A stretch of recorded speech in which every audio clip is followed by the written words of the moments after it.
the importance of activating these pathways is huge, isn't it? This activating autophagy. So what would you say somebody should do to activate that? Sure. As I mentioned, I'm not a medical doctor, so just I give you the science. Yeah, of course, yeah. I give you the background to understand there. And everybody is different, right? You also have to check with the doctor what are you in the right state to do it. But technically, right? Again, if you come from the molecular mechanisms, there is the mTOR kinase, which is a kinase important for growth, and that's activated by amino acids and other nutritional stimulus, right? It's active. So if you reduce that one, lower the protein intake or lower the food intake, then mTOR activity is reduced, which then activates on the molecular level autophagy.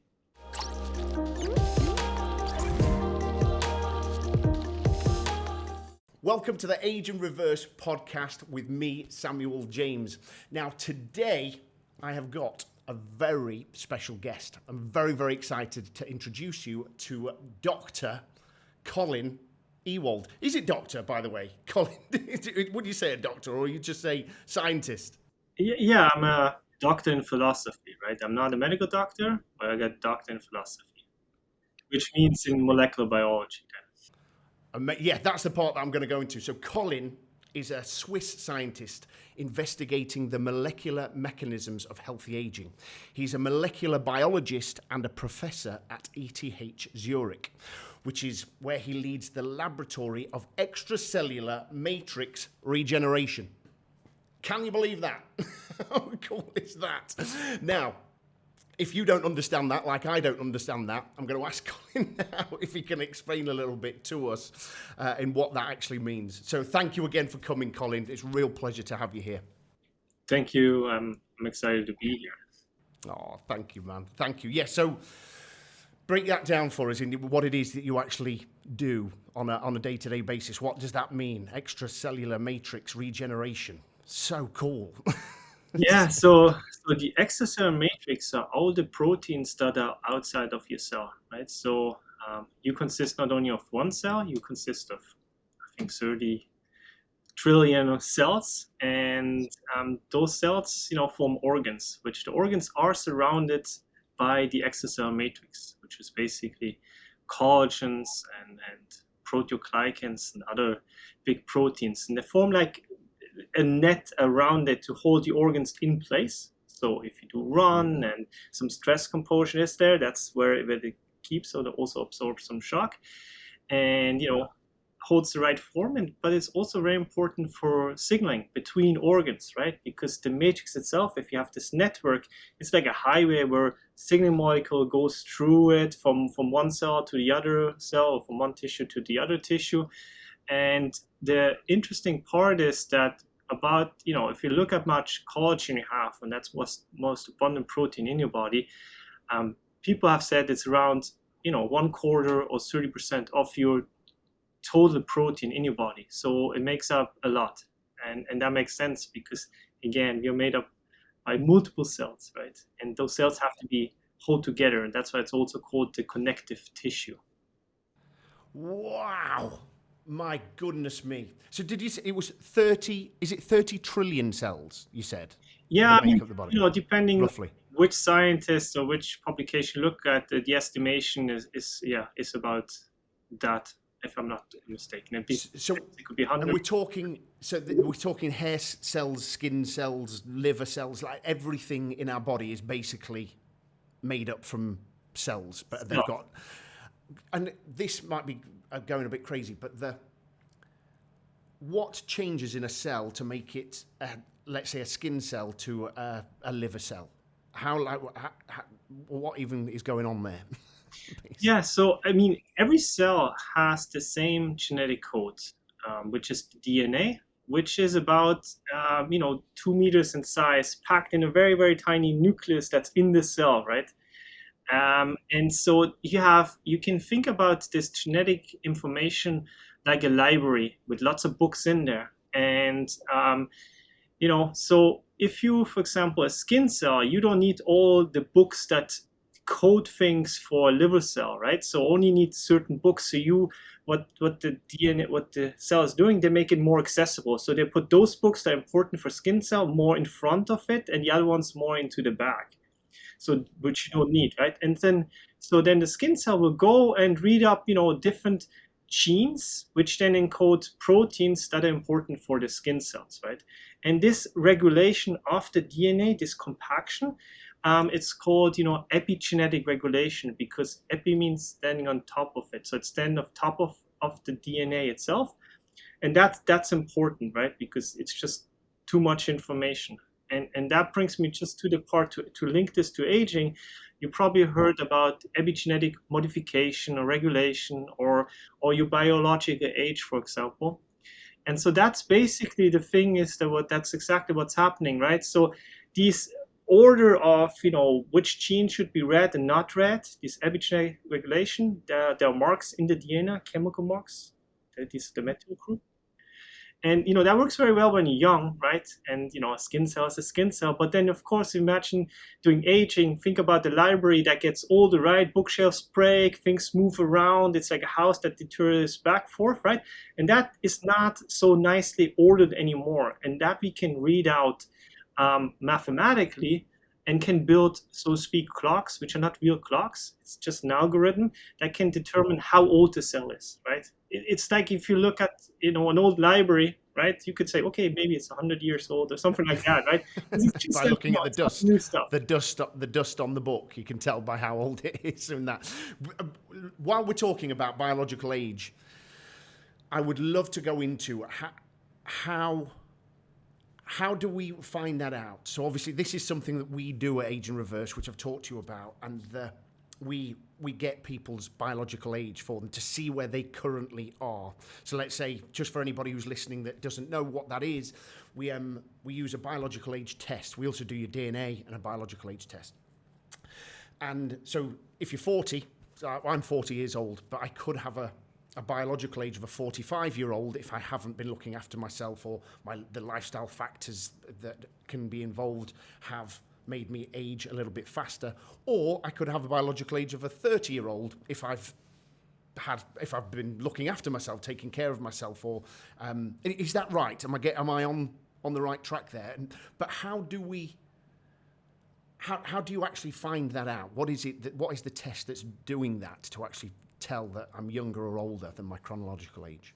Yeah, exactly. I mean, as you mentioned, chronological age is how many candles you have on your cake, right? And as you mentioned, right, so people around 40, they can look like 30, or they can look like 50, right? So there's a gap, and you can easily see how old a person is just by looking at it. Somehow we have the ability to do this, right? However, in science, you need to quantify things, right?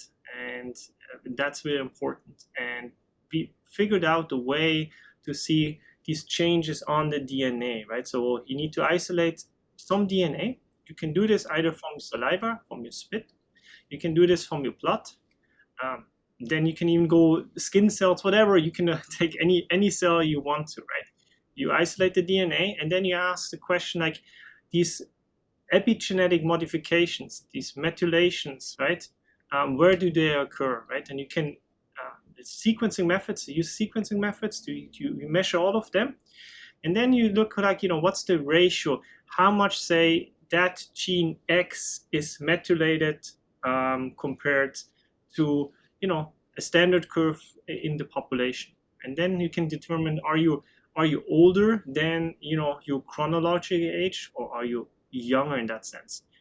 And the reason why that fluctuates so massively, I mean, you also see this if somebody has, say, a big infection or an accident, he looks much older, or she looks much older than he used to be. Like, you're shocked, right? A month later you see that person, like, whoa, that person looked like much older, right?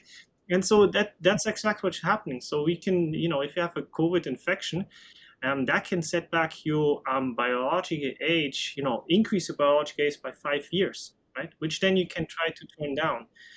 So there are now new studies out there that compare these things, what can influence your biological age. And of course, you can accelerate it by smoking, heavy binge drinking. I think it's 2.2 years. There was the latest study showing. All Really? bad For lifestyle choices. sorry to jump in on that with that binge drinking, 2.5 years. Is that how much binge drinking do you need to do to add on that much to your biological age? Is that's not just one binge session, is it? No, Otherwise, I'm 100 or something. yeah. No, there are multiple ones. I have to look back up the study. I just I don't know how Yeah, many yeah, times per month you have to do this, but clearly it has an effect, right? I mean, you definitely, feel the absolutely, stress on the body, right? Basically, afterwards you feel pretty bad the next day or the next 2 days, and absolutely, it takes you longer to recover the older you are, right? So you can relate that, big right? time.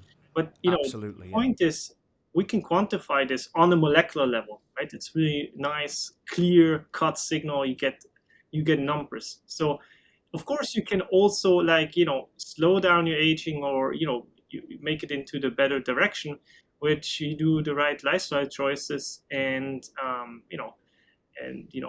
little mental stress, eating a little bit less, and eating the right foods, and doing exercise. Amazing, mate. Well, you've led me perfectly in to to where I want to go to next, which is what is the best thing. What can we actually do to slow down that aging process? What is the number one thing? Because I know there's lots of different things that we can do, but what would you say is the number one thing we need to focus on to be reducing our biological age?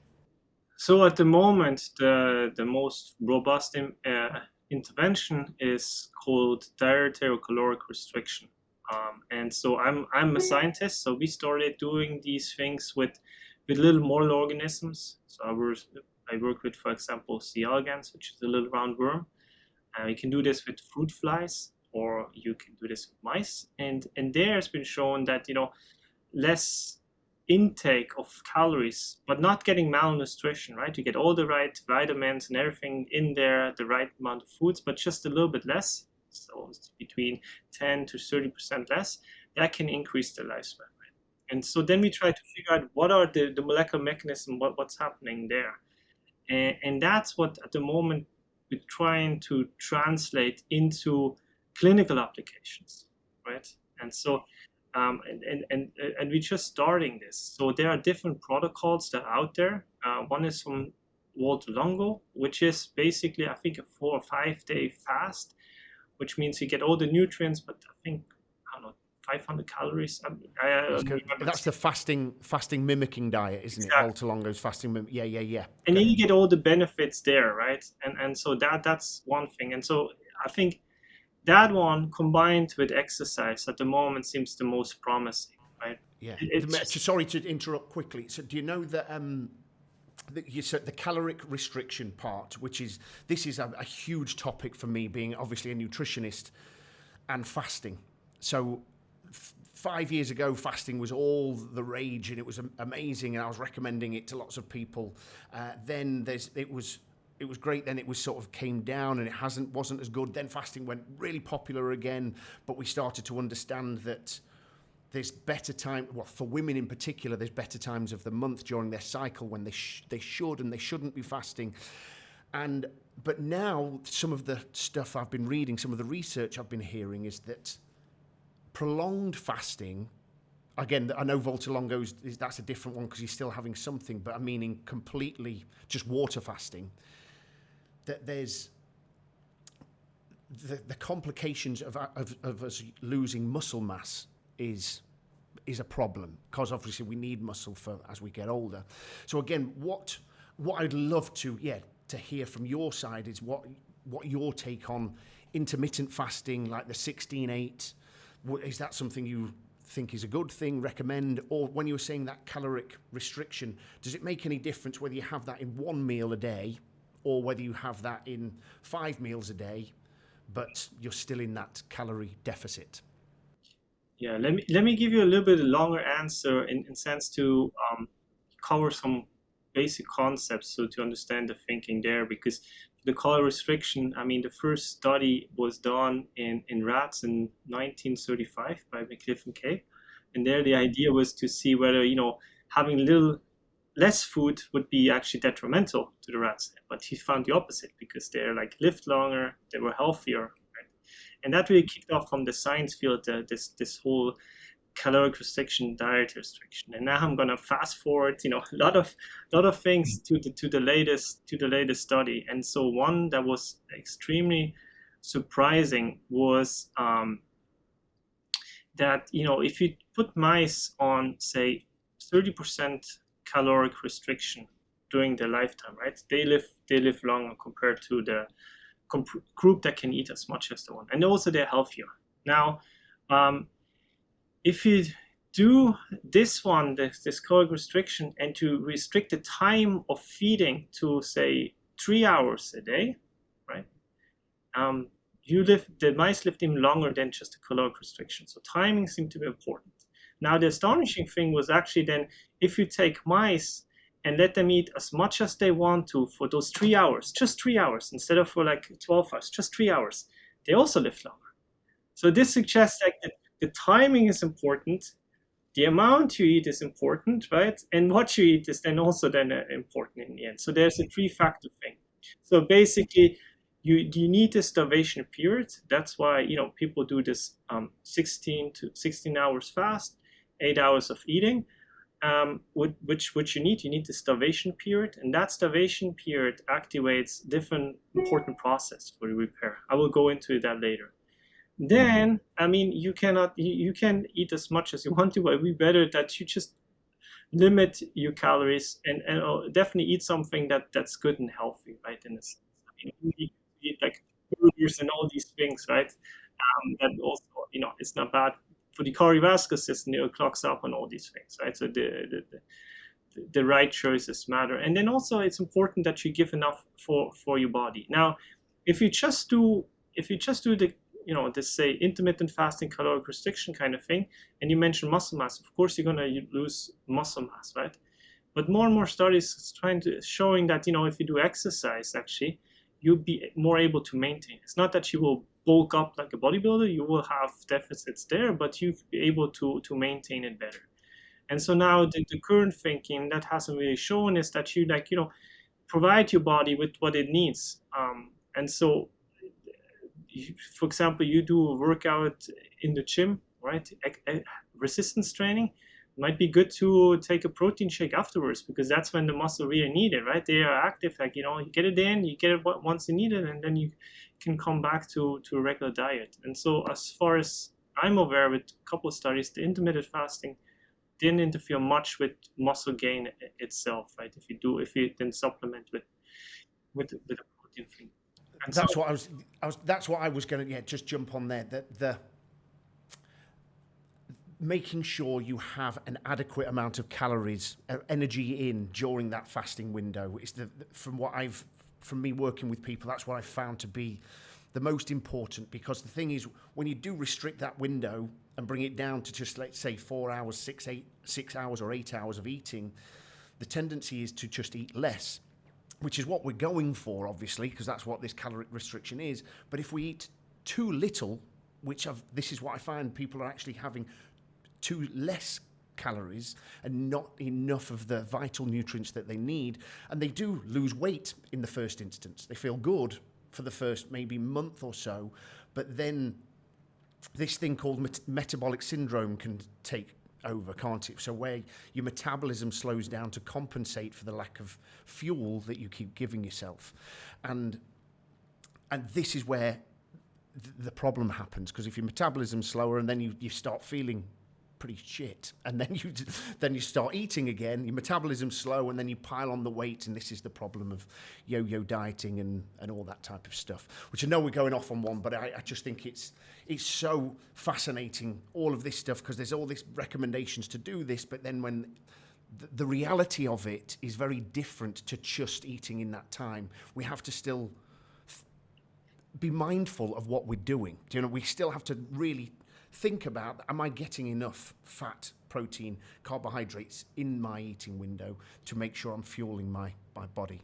And so, and it's an important point. You get into malnutrition, right? So you have to balance that really right, and to give your body. And again, too much stress is also not good. One part why caloric restriction works or exercise is the concept of hormesis. So something It doesn't kill, it makes you stronger, as Nietzsche said, right? And so basically the idea is that you give a little bit of stress to the body, right? A little bit, and then your body will adapt to the stress. So meaning if you reduce the calories, the body will adapt to that stress in a sense to, change the metabolism, which, and starts to recycle things. Simple with exercise. That's actually just a stress signal to the body. It's a metabolic stress to the body itself, to the muscle saying, hey, you need to grow. But then you also need to give the time of the muscle to grow, right? You give the time and you need to get the right nutrients to grow, right? That's why they say 60% of getting abs is done in the kitchen or in the gym. I've been known to say that a lot. I've definitely said that a lot. It's down to that. I am, fascinating to talk to you about all of this type of stuff. And so you said the word hormesis. For anybody listening there, that basically, I use the word body stressors. So this, again, it's the same thing. It's stressing. This is in the layman's terms I was talking to you about, bringing it down for my level. What is your take on things like cold exposure, and saunas and stuff like that, with regard to longevity and health? Yes, and okay, I forgot to put down like one important concept again. So to understand also saunas and cold stress and all these stresses and hormesis. So basically, your body, your cells, they can either grow or repair, right? And so when you're young, your cells and your body wants to grow. So everything is up for production, right? And you produce, you grow up. It's like, building a whole city, right? So you produce, and you keep building new stuff, but you don't invest by repairing anymore, and you keep doing this, and then things will start breaking down. All the house will break down, but they're not repaired or replenished. Now, the thing is that to do this, you stop with the nutrition, right? So stop the growth phase, and the body will then switch into recycling and repair, right? So the garbage trucks will come and take away the garbage and recycle them. And so we are built, think of evolution, we are not built to eat constantly, right? We are built to, there's a time of starvation period where we don't eat, where we, how to hunt or to gather or walk around or get the food, right? And then you have to prepare it, then you have to eat it, and then you have to start all over again, right? And so that cycling from not eating, where the body will activate processes called autophagy, which literally means self-eating, right? It's self-eating, and we replace it. It's like thinking of your kitchen, and cabinets in the kitchen break down and things like that. The only way to replace that is to tear them out and put new ones in there, but you have to tear them out. So you have to give the body a chance to really demolish this thing and turn it over. And that's called the turnover. And that's very important also for your muscles and your proteins, this turnover. And that you lose if you constantly give food and always have the pedal on growing. Now, right, I love this. Yeah, go on. Yeah, please. I love this. Talking about this so much with you, I really, really do. And the autophagy, how do you say it? Autophagy. Yeah. Am I saying it wrong? Saying autophagy? I think so. Autophagy is fine. I'm guessing the scientist is better. He knows better than me. Autophagy. I like that. I like it. But yes, I was really wanting to talk to you about all of this. But please carry on if I haven't interrupted you too much. So just to say now, when we were studying scientists in the lab, and we found mutations that can double the lifespan of an animal, right? Instead of living 30 days, they lived 60 days. And then we tried to figure out what are the processes that are activated.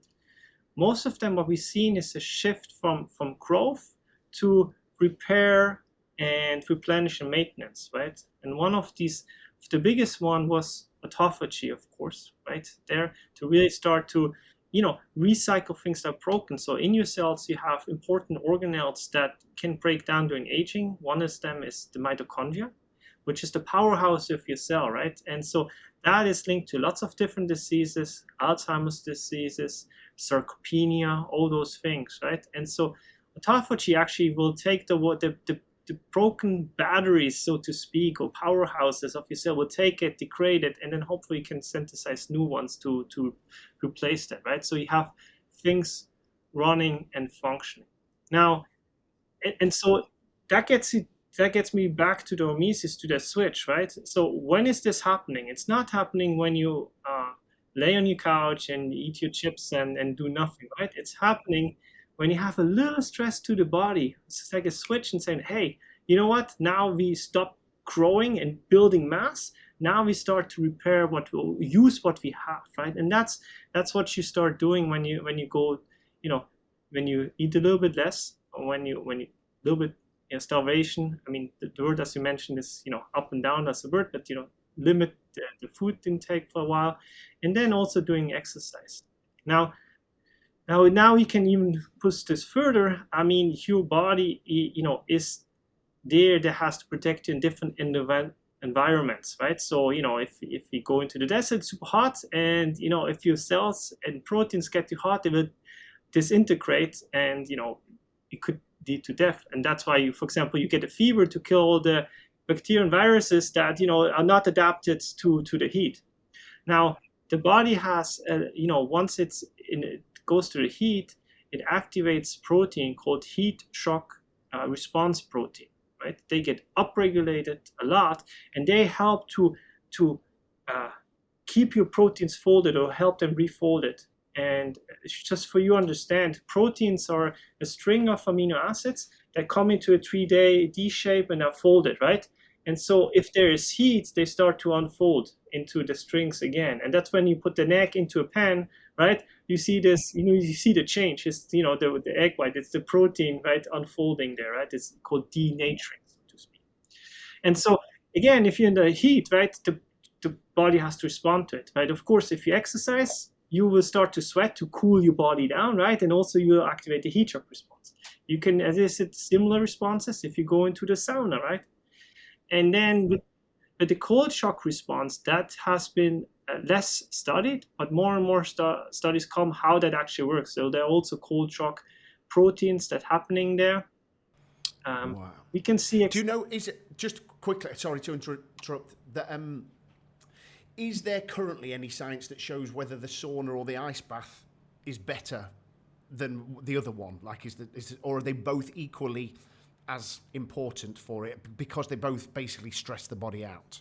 Yeah, it's in some way or another. Same thing is eating healthy better or exercise, right? I mean, it's just a different way. It's a different stress. So is it working on a different pathway? So yes, again, I would say. If I had a sauna, let's say, so what a dream to have. If I just had a sauna, was in saunaing every day, would I be missing out on the benefits of the ice bath as well? Does that make sense? Or am I getting all the same benefits from just doing that one thing? I know that might be it's a question I've never thought of before. I thought you might. No, I don't think so, because the underlying molecular mechanisms are different, right?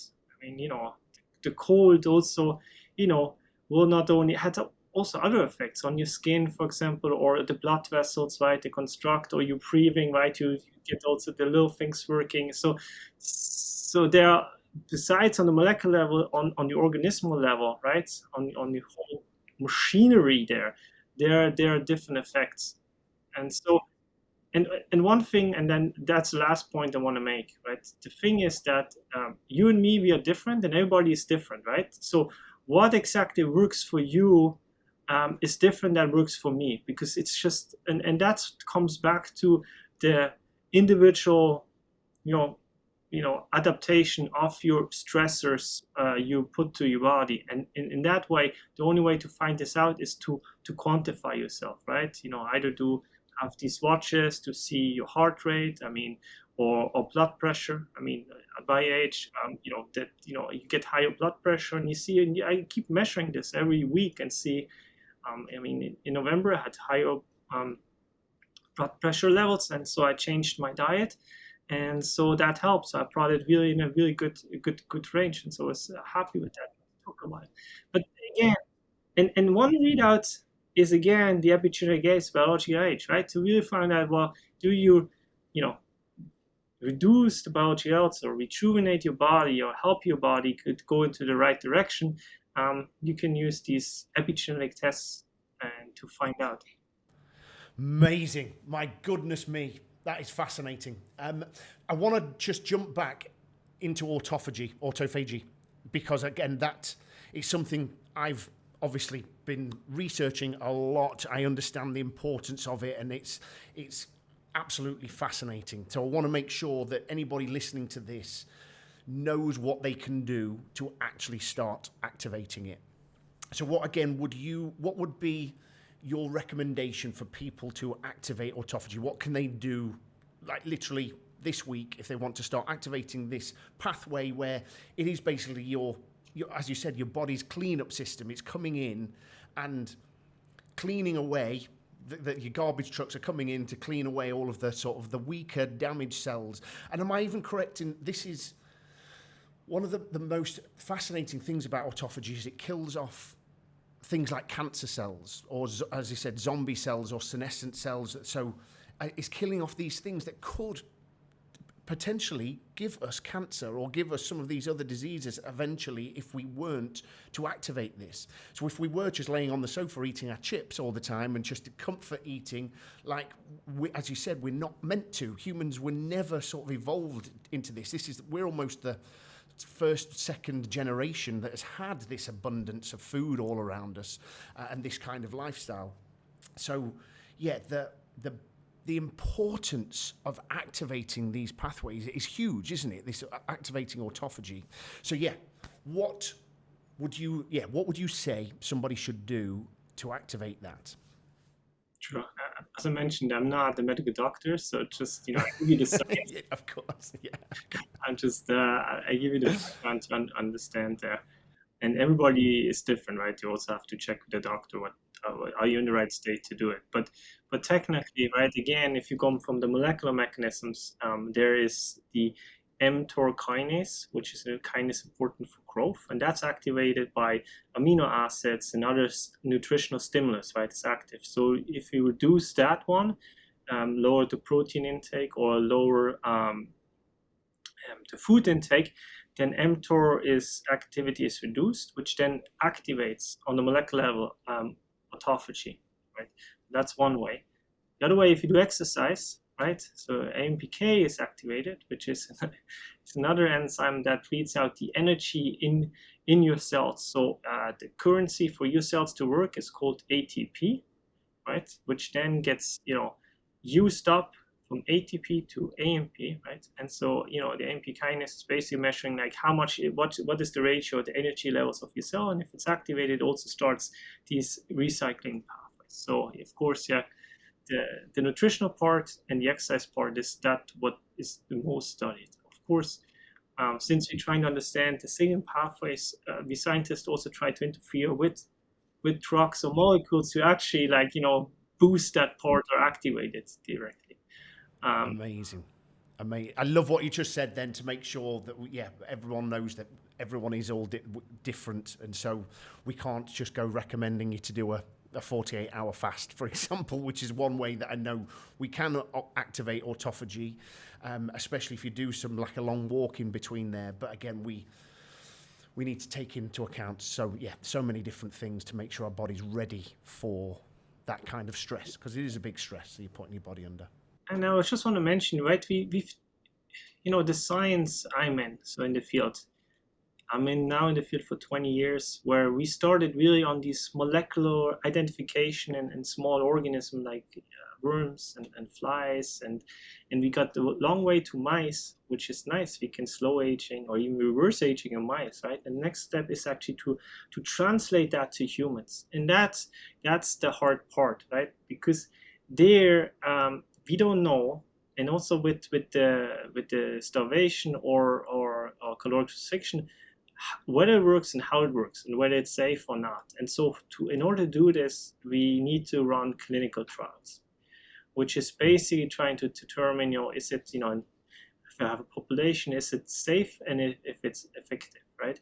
And so Walter Longo started this clinical trial with the fasting intermittent diet. And so if you're a male having, over the age of 25 or 30 and a little bit obese, pre-diabetic, then had a really good effect on the health parameters, right? But we don't know whether that's going to work in women. We don't know whether it's in elderly people, right?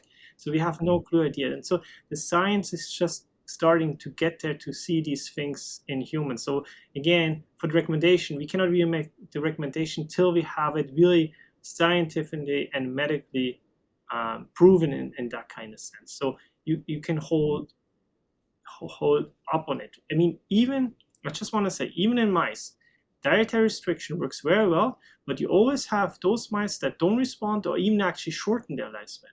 And we don't understand why that is. So it could be like, it's like, with exercise, you have these really good responders, the better respond to exercise. And then you get those ones that don't respond, that actually do worse, right, with exercise. And so, and that could be the protocol, how your genetic setup and all these individualized kind of things. So it's exciting at the moment. It looks like, we are there, but we haven't really shown or proven it. The only thing we can look at, if you look around the world and see the people that are, the healthiest and live the longest are, people in the blue zones, like the Okinawas and, the Greek Orthodox, right?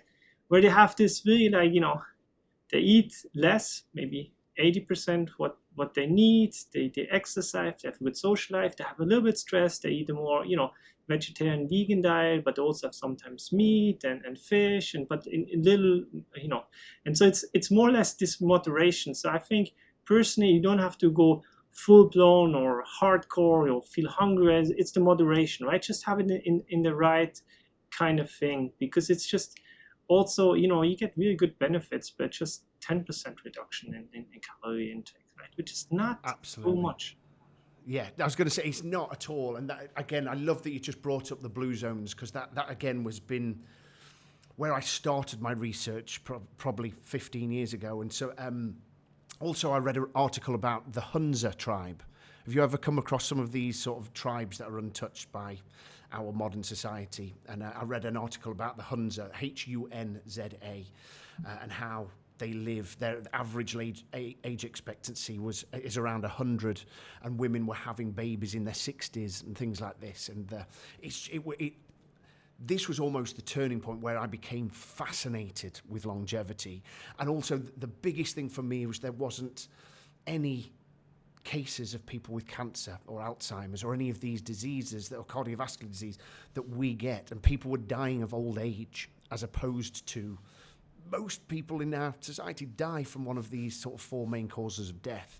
And that's very close to me, because I've had a lot of cases of cancer in my family, and it's another reason why I'm so passionate about this, and I'm really trying to understand it and seeing how we can prevent these diseases from happening. And that's where, again, some of the driving force for me creating Age in Reverse came from, and why I'm so passionate about speaking to people like you. And I mentioned it before we came on the podcast, that I'm fascinated with healing the body with food and finding how people can really, choose the right food to be able to heal themselves rather than having to depend on pharmaceuticals or whatever. In some cases, obviously I know in some cases not.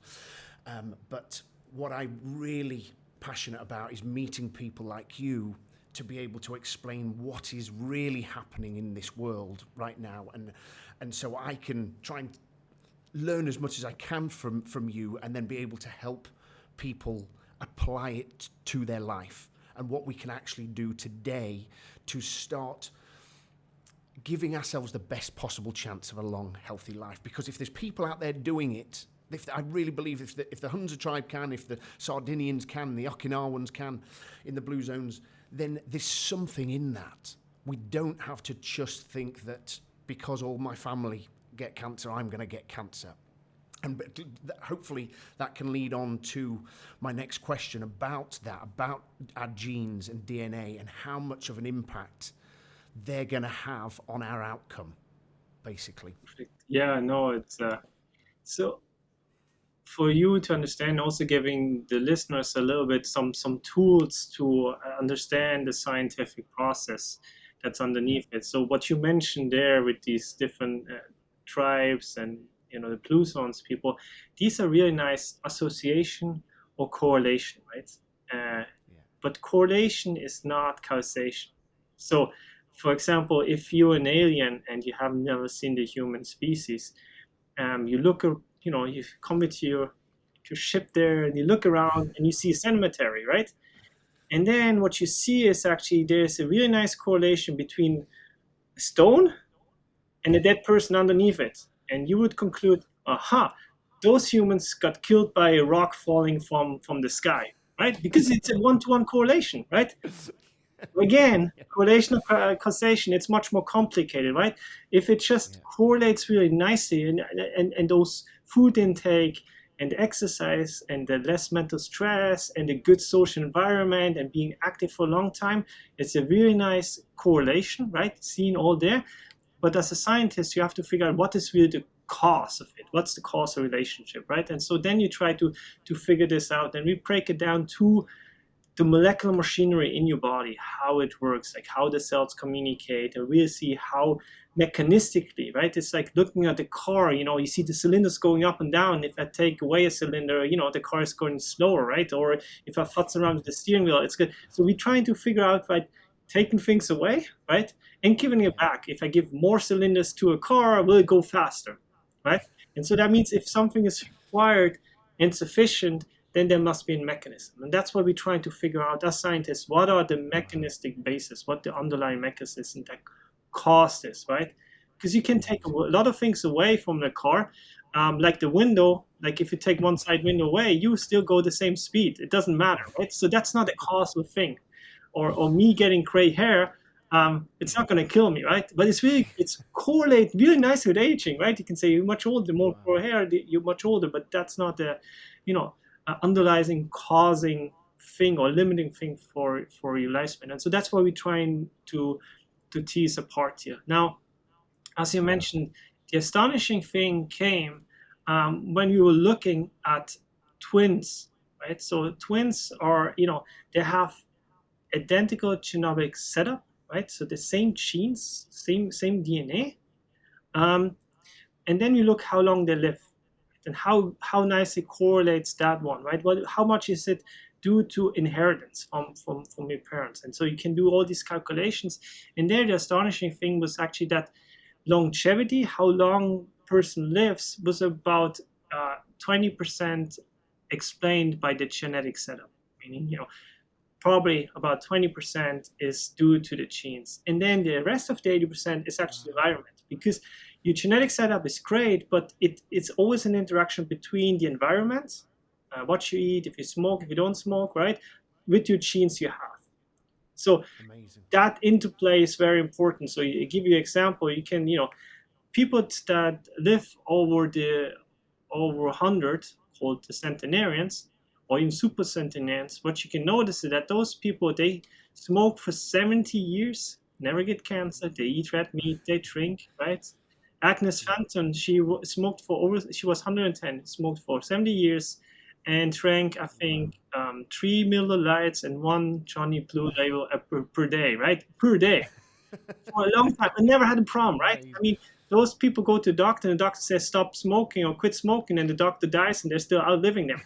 The point is, they have the genetic lottery. They have the genetic setup, the lottery. They can do whatever they want to, right? They don't need to. Can that be, just to jump in on that because that's fascinating to me. I love that. I love that it's the 80-20, because that's, again, from my research and my understanding, I love that our choices make a massive difference to our chances of living a long, happy, healthy life and all that stuff. But with this woman, did you say her name was Agnes? Yeah. Agnes at 110, 70.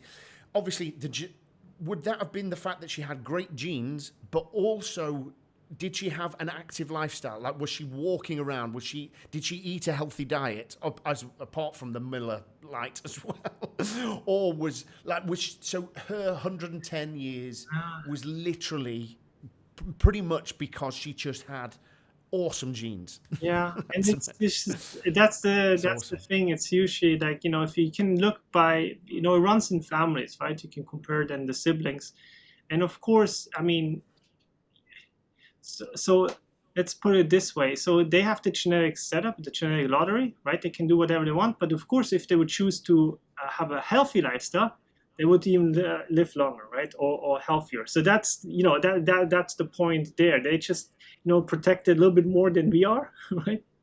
It's Amazing. 1 out of 6,000. So maybe you're the lucky person, right? It's 1 out of 6,000 that has this.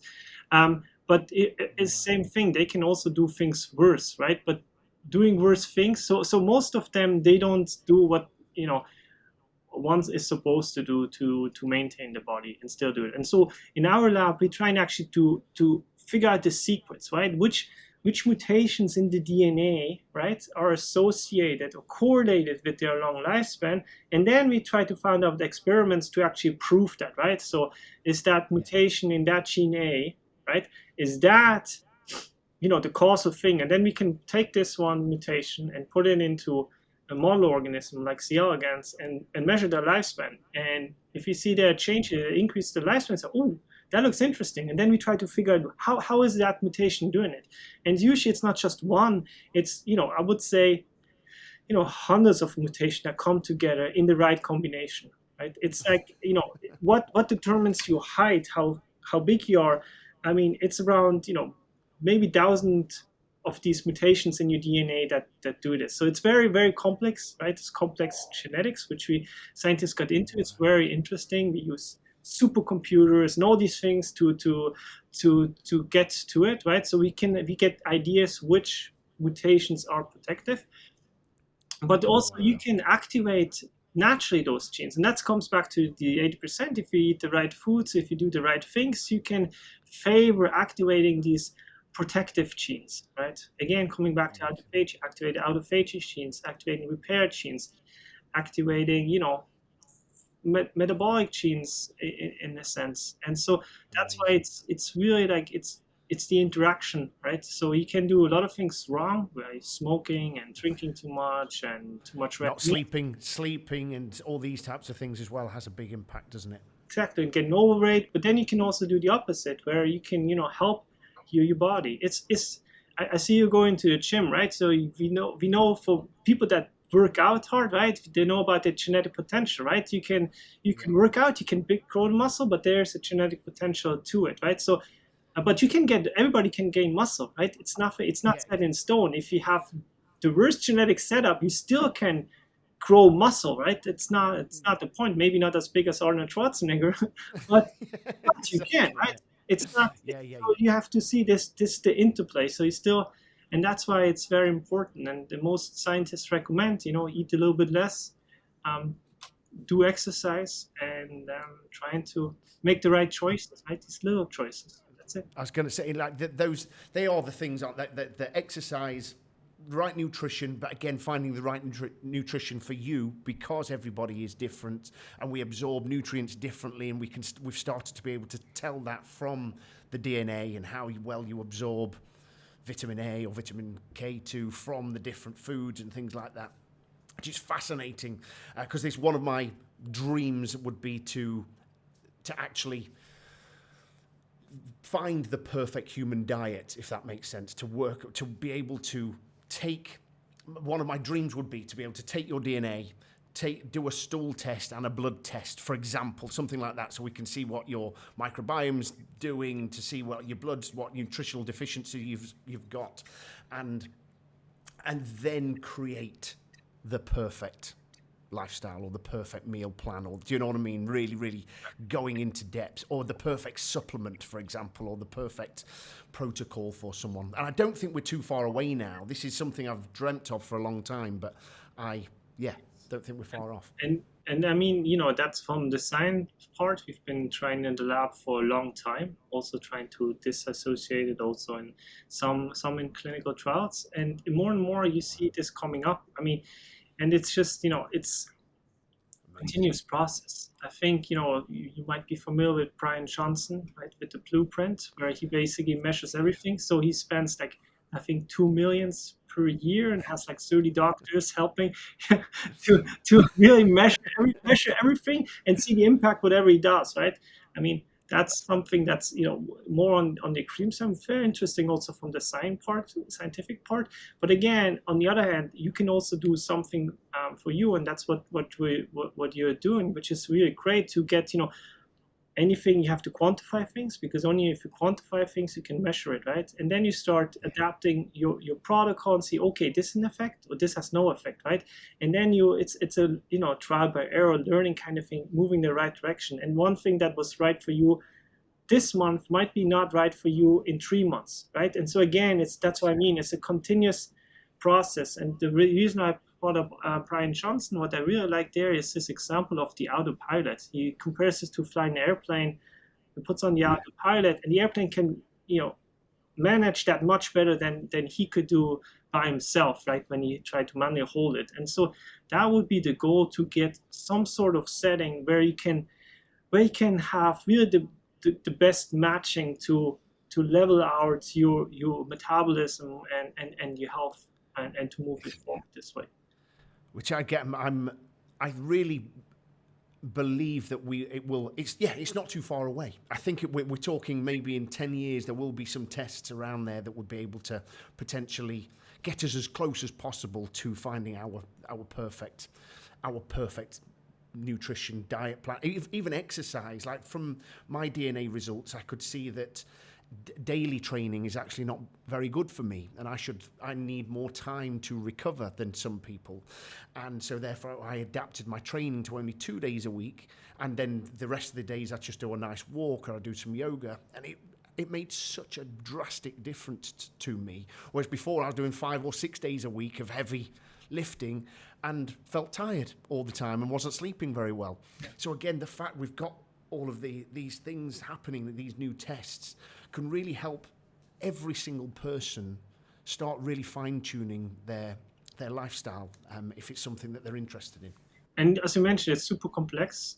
We don't have the complete understanding yet, and it's actually good to have some help to get it done, right? I mean, to help and learn from, like, have a coach and learn from mistakes and from experience and from the science to guide to move things forward. Mate, again, so just on that, when Collin and I when we first met, I'm talking to everyone else now, it was a few weeks ago on a call, and I explained to Collin what we were doing at Age in Reverse, what my dream had been. So I'd, as I told you, Collin, I'd started this 2 years ago, and I was just working one-on-one with people, with that, helping them find the right food for them and checking in with them on a daily basis. How's that making you feel? How are you sleeping? How's your stress? All these types of things. And then recommending certain supplements, which I'd love to talk to you about. I can't believe how long we've been talking. We haven't even touched supplements yet. And I would recommend some of the new emerging supplements in this longevity field for them to start taking them. And I had such an overwhelming response from people in not only their physical changes, if you like, their bodies changing, but also their energy and it was passion as well. This was what I would also love to talk to you about, which I know is kind of difficult to quantify, I'm guessing, through a scientific standpoint, but there's a lot of research into longevity saying that community is really important, and people who have got a passion or a purpose in life, when they have a reason to get up every day, and I need to be here still, seem to live longer as well. But anyway, I was applying all these different methods to people's life and having some really great results. And what we're doing now at Age in Reverse is sort of creating a very bespoke program for people to go on a 6-month longevity journey where they do a DNA test and blood test and a biological age test at the start, and we sort of help them every day incorporate what we believe will be the best things for them with regards to exercise, sleep, stress relieving, mindfulness, and also food, and getting that food dialed in, but combined with supplements, which is, I'm so excited to talk to you about these supplements, because again, my knowledge is just based on reading studies or reading research papers by people like you.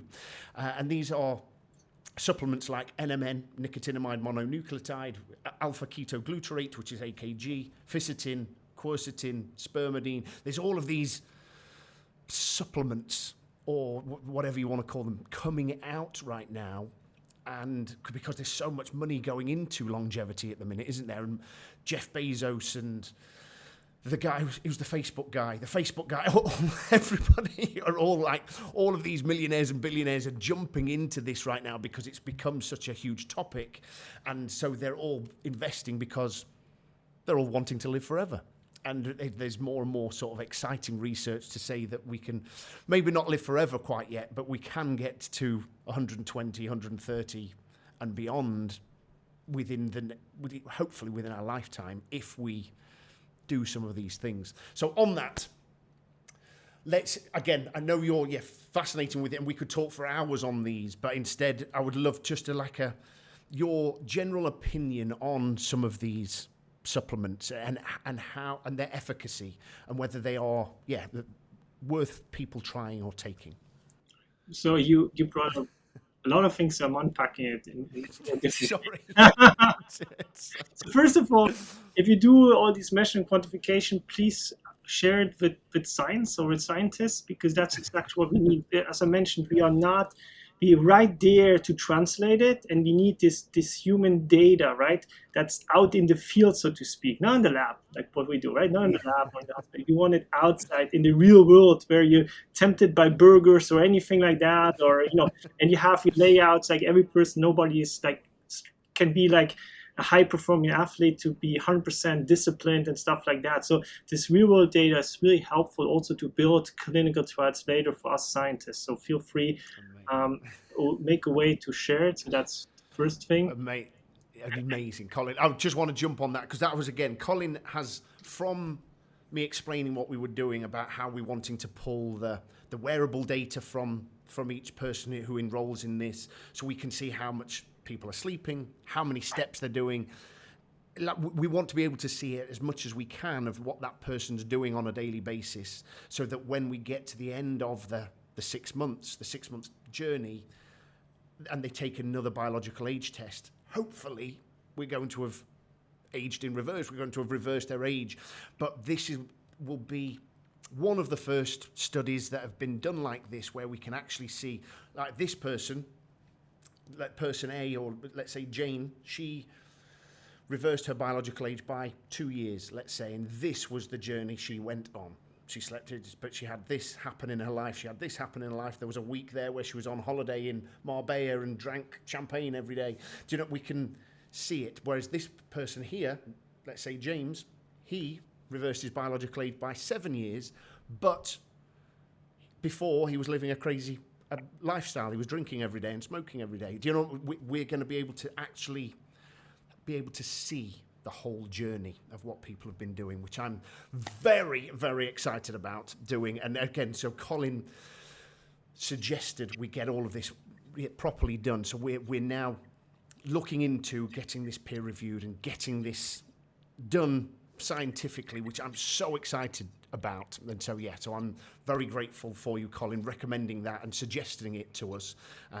So I'm thank you. Thank you. So I'll let you carry on, but now this will helpful to move this whole field forward, right? And so I'm trying to answer the other three ones. So one was the social aspect, so we can quantify this actually. I mean, people that have a cat live longer or healthier, or have less depression than without a companion, so to speak, right?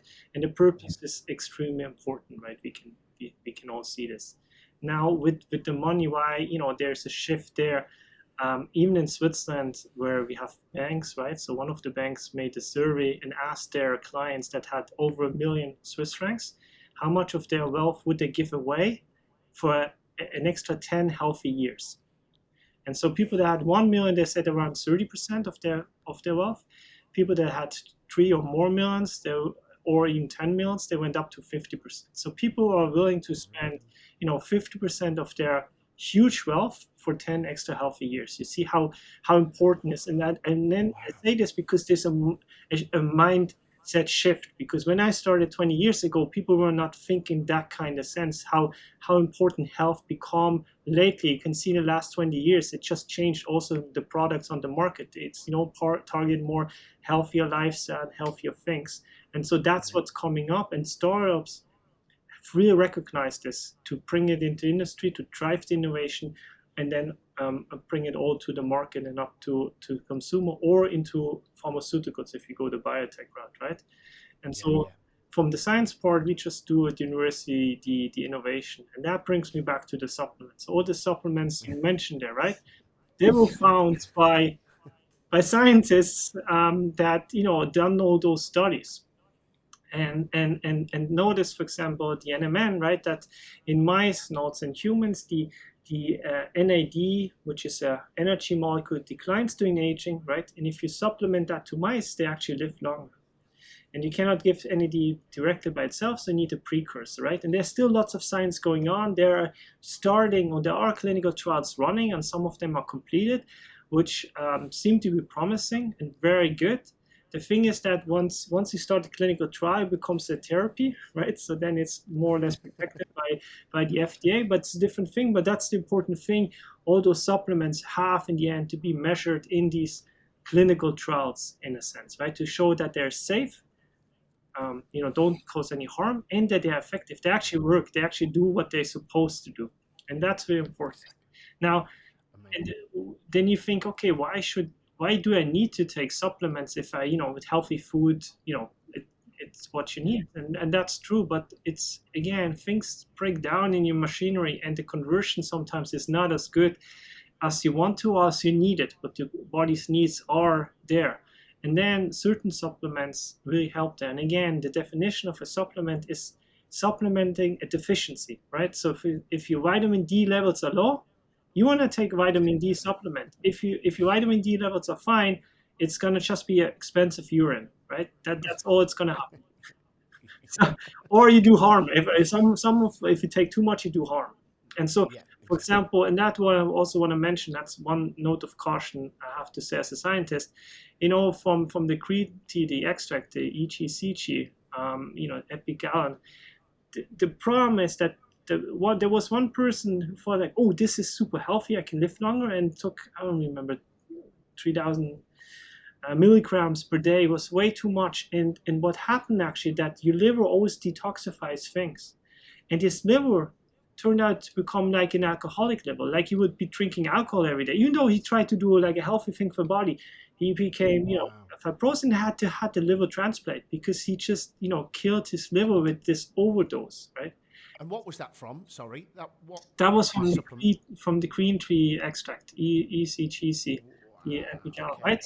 So you have to be careful what you're taking, right? And so again, everything, in moderation. So too much of one thing is not good, too little is on it. So if you try with a supplement to balance your metabolic levels, right, you really have to go into the right balance, because too much you can do harm. Everything is harmful, right?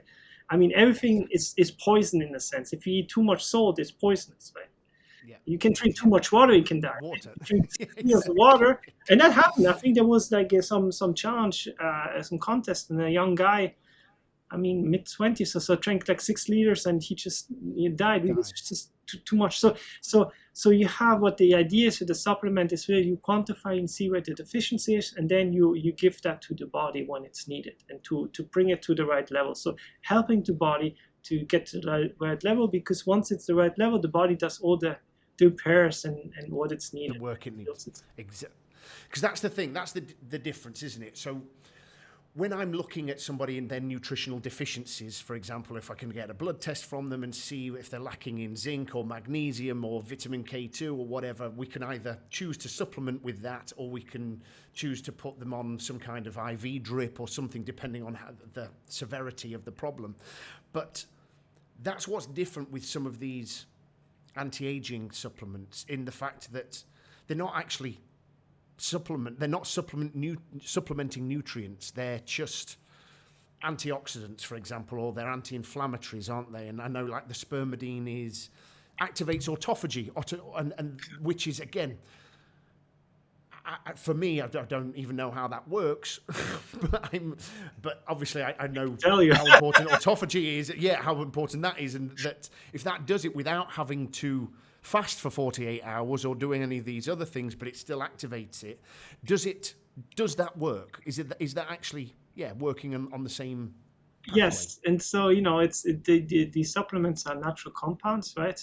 They're not as strong as a truck, as a hardcore truck, right? So they will change the genes or the proteins in the cells a little bit, but not as much, and you don't want that, right? You don't need too much autophagy activation, because if you have too much, for example, in your muscle, then you have muscle wasting, right? So that's the problem where, if you have too much there, if you go over the bounds where it's good for it, you lose muscle mass, which is not good. It's the same thing there. And so most of the supplements you mentioned, they've all been very heavily researched, and are now on the market, because in general, most people have a definition, right? Because NAD level goes down. Probably, if you're not like exercise regularly, have a healthy lifestyle, it's probably down, right? And you can help there boost and supplement, for example. Just jump in there. Again, I was just thinking of the listeners. Anybody who doesn't know what NAD is, again, you touched on it a minute ago, but NAD is basically present in every cell in the body, isn't it? Almost, I think, is it every cell? NAD is there. And as we get older, NAD levels decline, and they seem to be correlated with aging, with our body's aging. So we found, or not we, I say it like I did all this research, people like Collin found that if we can elevate the levels of NAD in our cells, we feel younger, and we can potentially live longer and have more energy, basically. That's what I've felt with taking NMN. So that's it. And there's precursors, as you mentioned earlier. There's nicotinamide riboside and nicotinamide mononucleotide, NMN, which is what I take. And you can actually get an IV version as well, can't you? Like a push NAD, which again, at first that would seem to be great, but now I've heard that's not so good. I mean, you can, okay, so you mentioned there are lots of things, and again, clearly it shows that on the scientific level, this is all brand new. We're working on it, right? I mean, David Winkler really spearheaded that things in the mice. I think that was the 2013 paper where he really showed that in mice. And so now this really evolved, and how to do it, what would be best applications. There is intensive research going on. Just a side note with the NAD trips, I mean, I don't know if you remember Dennis Rodman from the Chicago Bulls. I mean, I remember I saw last time an interview, and he was on the IV NAD trip, and he was like, I mean, with him, we didn't know. You never know what was in the system. But he's like, what people mostly describe is this, right? It really feels like you get this pressure on the chest and things like that. So I think has the side effects are high, and that's again what I want to come back to, is that actually for these longevity, either supplements or drugs, the side effects should be almost zero, right?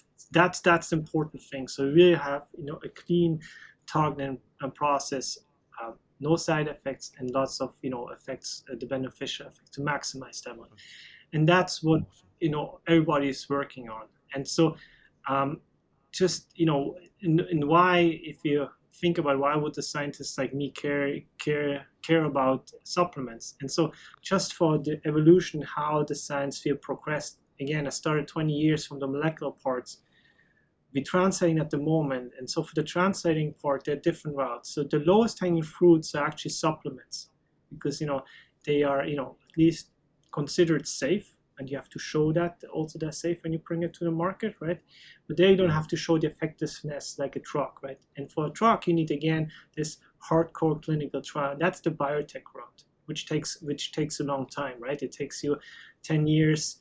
It takes you a long time in the lab to develop, and then you spin it out of the lab into a startup, which takes another 5 to 7 years, and that will then hopefully be taken up into clinical trials where you need big pharma, right? And so that's the next process. And then to have really like a longevity drug, it will be another 10 to 20 years that we have this on the market to show.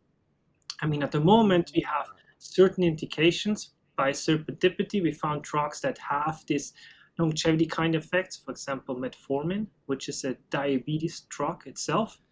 And it's on the market from the 60s. And so if you compare people that have type 2 diabetes with healthy people, the people with type 2 diabetes, normally they die much faster than the normal people, age matched and sex matched, weight matched and everything. They die much faster. But people that have type 2 diabetes and take metformin, they outlive the healthy control. So we know it works, at least type 2 diabetes, and we saw they have less cancer, less Alzheimer's disease, and things like that. So we think that could be a longevity drug.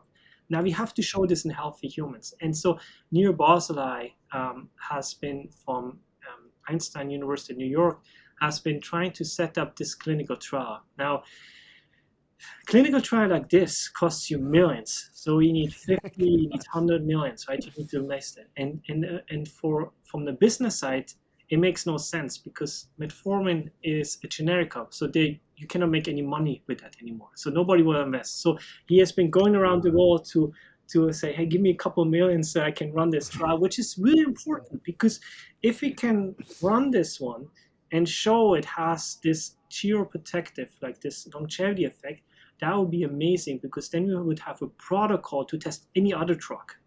And so the FDA now, it's a long process. The FDA agreed to look at the endpoint, the time to event, like how long does it take a person to get Alzheimer or diabetes or any age-related disease or cancer, right? Time to event, metformin versus placebo. Placebo means it's just, you don't know what you get. It could be something with the metformin in there, or you have a pill that has nothing in there. It's just basically sugar. Yeah, sugar. Now, this is very important. And the reason why I say this is so difficult is because aging is not classified as a disease.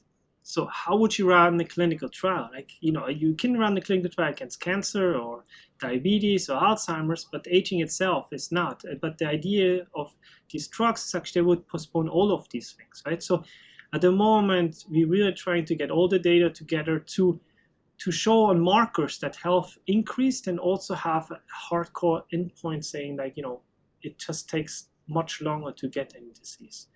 And so that's why, again, the data from your customer clients are really important to help get an idea, okay, that blood marker works or that one works, right? So we can better design those clinical trials because one of these longevity drugs, they either succeed or fail based on the clinical trials. And you see this with other startups. So another drug, it's vancomycin, for example, which is an mTOR inhibitor. Remember, if you reduce mTOR, you have autophagy, you have no health benefits.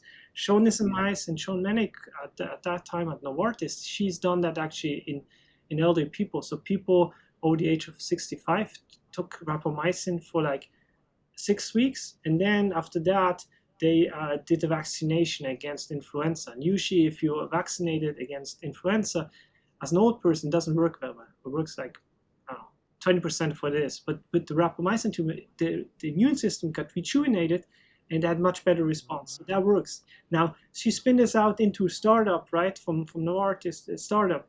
And they had this clinical trial, and it looked all good, right? So all the data looks so good. And that clinical trial, unfortunately, did not go well because the FDA wanted a different endpoint measure. And there, they didn't reach what they're supposed to do. And the whole company was folded again. Because again, so that's why these clinical trials are so important. And it's so important to show we have really a health medical effect on the humans. And just to finish this, the next step is then really cell therapy, right? We take out the cells, you make them, rejuvenate them again. We can, turn back the aging, and then, change them into any cell you want and put it back in your body to replace, right? To replace like a car, you replace the tire or the engine. Or like that's the more in the future after like 30 to 50 years. So you see the timeline. And so again, at the moment we are this lifestyle changes, which are very important, right? 80% with a healthy lifespan. And then certain things you need to supplement, right? To boost that or to get to the right or maintain a healthy level. Mate, oh my gosh, I love all of that. Again, just came into my mind as you were talking. Then, do you know we were talking about Agnes earlier on with the incredible genes? Do you think? Are we looking for a way to actually give everybody those that turn on those certain genes? Do you know, like if we manage to do a DNA test on her to see what it is that is giving her these superhuman genes, let's call them, is that what we're trying to do with NMN and with ficitin and spermidine? Is that what we're trying to just keep those genes activated so that we keep the NAD levels in there. Does that make sense what I'm Yes. saying? Yeah. First of all, the way you phrase it, first of all, it should be everybody's choice, right? So we don't want to force anybody to do this.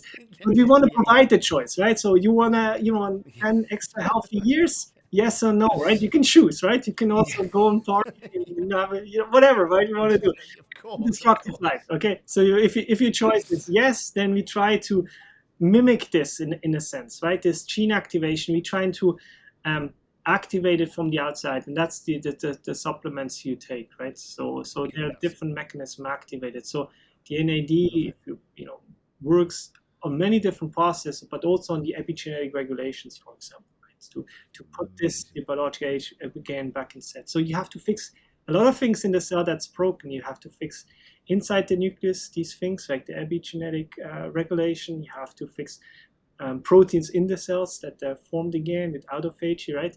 And then you have to fix the things outside of cells, which I'm one of the few scientists that's working there because I think it's very, very important. And so there again, and coming back, so we do drug discovery, like hardcore, finding the new metformin 2.0, right? What is the next longevity drug? So that's what my lab is focused on. We're trying to work on this, trying to understand how the extra matrix, the collagens are maintained in turnover, right? And while doing this, we always have some side discoveries, so to speak, right? So we found actually, a thing that could activate this turnover that from this collagen that declines with aging. We found actually, a compound, a supplement that can activate this again, right? And then as a scientist, I can make the decision. Either I write this all up into a publication and then press all my other scientists, they read the papers like, oh yeah, cool, yeah.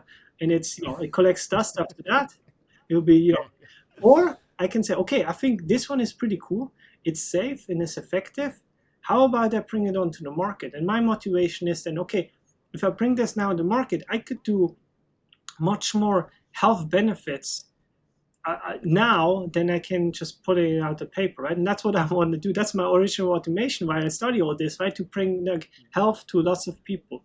And so as a scientist, I mean, you have no idea or little idea how to work startups. So then I have to spin this out, right, into a startup. And so I helped co-found a startup called Avea. So I have to disclose that. So that's why I think it's amazing.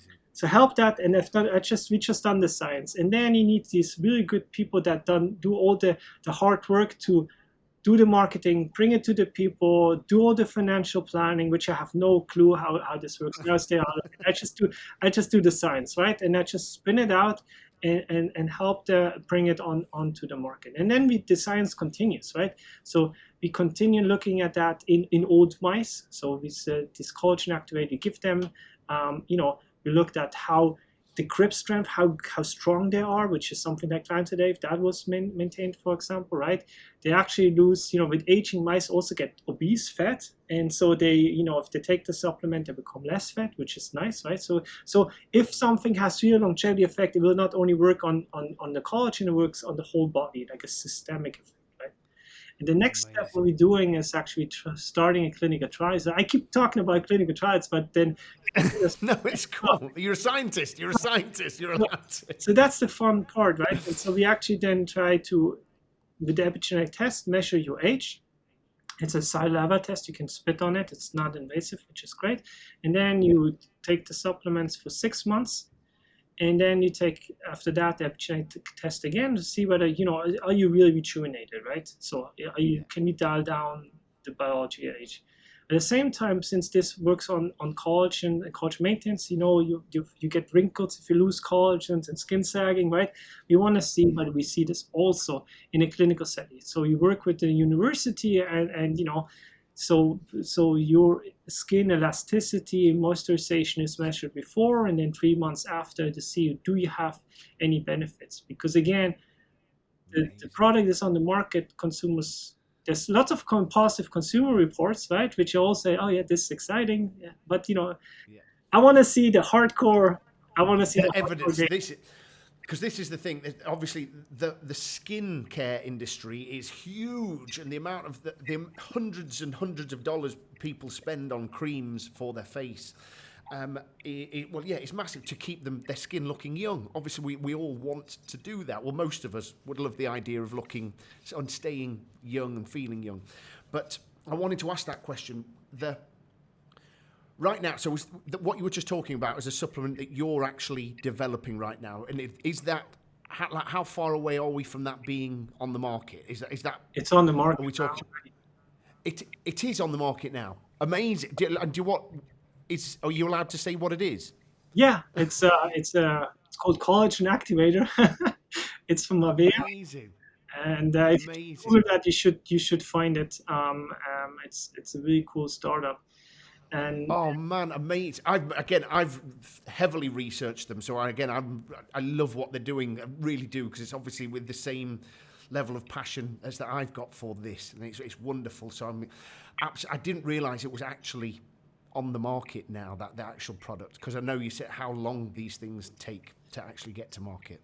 Yeah, no, they're pretty fast. I think from getting the science done to come on the market was, I would say, months. I mean, what we also do is we patent it. So the reason why I cannot say exactly how it works yet is because we applied for a patent, and the patent, for everybody to understand, is just to protect your intellectual property, right? So that will, we put a lot of science and research into it, right? So then otherwise everybody could copy it, right? So the idea is to have the patent, and that also helps then to run these clinical trials and studies and move it forward in a sense. But the plan is, once the patent, after a year, the patent becomes more or less public, and then we can publish a scientific paper, and then we declare everything and explain how everything works. And so, to me as a scientist, this is very interesting, because you get the data out, you do something good, first of all, right? You get it out there, but it also comes back to science to drive science forward, and we need that information to run the bigger picture clinical trials. And that's why I try to spin over what is my overall motivation, what's the bigger picture of the field, is then to get all the data and then design really better and better clinical trials to get more and more of these things safe and effective, and get to the people, right? And to improve people's lives if they want to, if they choose to, right? Then they have some good choices. Amazing. I'll have a proper look into all of that stuff, because again,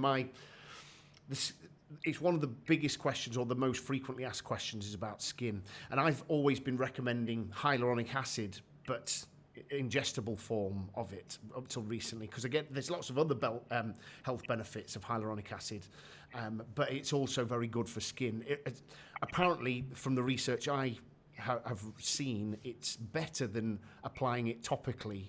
Yeah, and so one thing, I mean, I don't know if I should say this, but okay, so how does cosmetic industry work, right? Cosmetic industry has to show an effect in cell culture in vitro, right, to dominate on the cells, but it should be always not as high dose that you have an in vivo effect, because if you go the in vivo mean onto you, because otherwise it's a medication and then a pharmaceutical, and then you have to go into clinical trials. So it's right on the brink. So there's really cool research.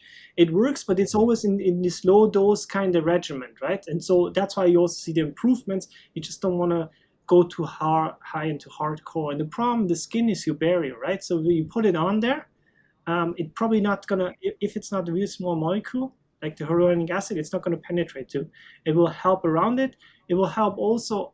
You have lots of bacteria. You have, like, for one skin cell, you have about 10 bacteria on there, 100, right?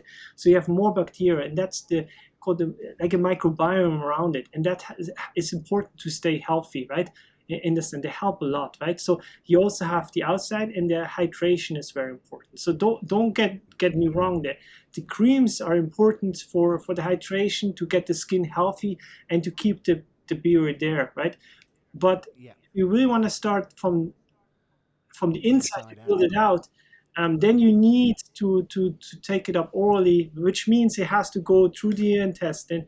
It has to, in your stomach, has to be taken apart, right? And then still go in your bloodstream and get to your target tissue, meaning your cells there. And that's a long journey, which is a little bit more difficult, but it is possible, right? And then you have actually a very good effect. So amazing. Wow.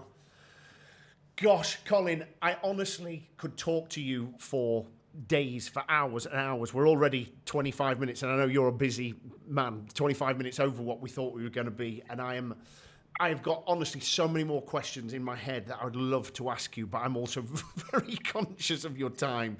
And so hopefully in a few months' time, I might be able to convince you to come back on for another chat, because I'd love to explore, just more of this with you, and just keep trying to give as much value as we can do to people out there that they can apply to their lives, so that they can, just live as long as they can do, if they want to. As you said, I love that, if you want to. But anyway, Collin, thank you so much for all of this time and all of this, the expertise that you've given us today. It's been really beautiful. Yeah, thank you so much. Thank you for doing this. I mean, I get, as a scientist, I get grants. And those grants are from the government. So taxpayer pay me. At least the Swiss taxpayer pay me. And I feel the obligation to actually share the knowledge, right? As a scientist, I create knowledge, and I feel the obligation to share the knowledge to the people who pay for the research, right? The taxpayers. So I'm happy to, and that's really. I love that. I love that. Yeah. That's really beautiful, because I think that is one of the sort of the problems in society at the minute is the lack of education around our health, and I believe we put too much responsibility into our healthcare, like as into our doctor or our GP. Do you know what I mean? And those guys are so busy. They get 10 minutes with you, or 5 minutes, I think, or something like that, to try and do everything they can for you in that time. Whereas I believe if we were better educated around this type of stuff, and for me, it's all about preventing the disease from the first place. We're not designed to be sick. We're not meant to be sick. Our body is so intelligent, and as long as we give it the nutrients it needs on a daily basis, if we give it all of those, I think, is it 90 different nutrients that we need, amino acids, minerals, vitamins, that we need every single day, our bodies will take care of itself for the most part. So I'm passionate about sharing as much as I can around that stuff. So again, thank you for coming on and giving me a lot more of an expert scientific opinion on all of this stuff. I'll continue to try and share it as much as I can. Thanks so much. I think you're doing a fantastic job, and it's very important to give your listeners the right tools and the mindset. And also what you've done now is sharpen their brain, right? So their neuronal connections just shifted, and that's important to keep you up there sharp. So you do a wonderful job, and congrats to it, and keep up the great work. Oh, Collin, thank you so much. That has given me just I would love to talk about that next time. Brain function, nootropics, all that stuff. Anyway, I'll keep going. Thank you so much, Collin. Thank you, everybody, for listening, and I'll see you soon. Thank you. Bye.